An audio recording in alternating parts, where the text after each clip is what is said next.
એક ફૂલ પ્રશ્નની અંદર એક આવો દાખલો આપેલો કે જે આજુબાજુ 4 સંખ્યાઓ આપેલી છે. ગોળ રાઉન્ડની અંદર મોટી સંખ્યા આપેલી છે 518, 117 અને શોધવાની છે.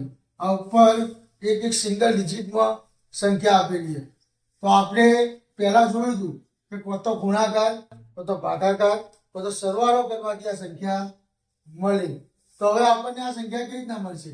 તો જુઓ, અહીંયા 3 સંખ્યા, 6 સંખ્યા, અહીંયા 6 સંખ્યા, અહીંયા 6 સંખ્યા આપેલી છે. તો આપણે જોઈએ 872 અને 872 એને 872 લઈ લઈએ, વત્તા 3, 5, 4 તો 354. હવે આનો સરવાળો કરીએ તો આપણને જવાબ મળતો નથી. બાદબાકી કરી જોઈએ કે 354 આમાંથી બાદ કરીએ એટલે 8, અહીંયા 6, 1, અહીંયા 5, 518 મળી ગયા. એટલે આ બે સંખ્યાનો બાદબાકી કરવાથી સંખ્યા મળે.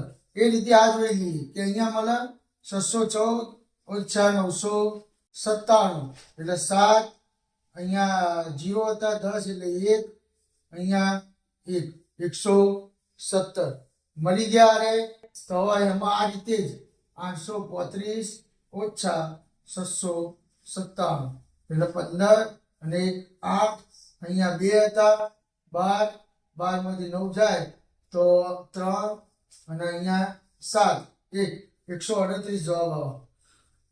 શું કર્યું આની અંદર આપણે? બાદબાકી.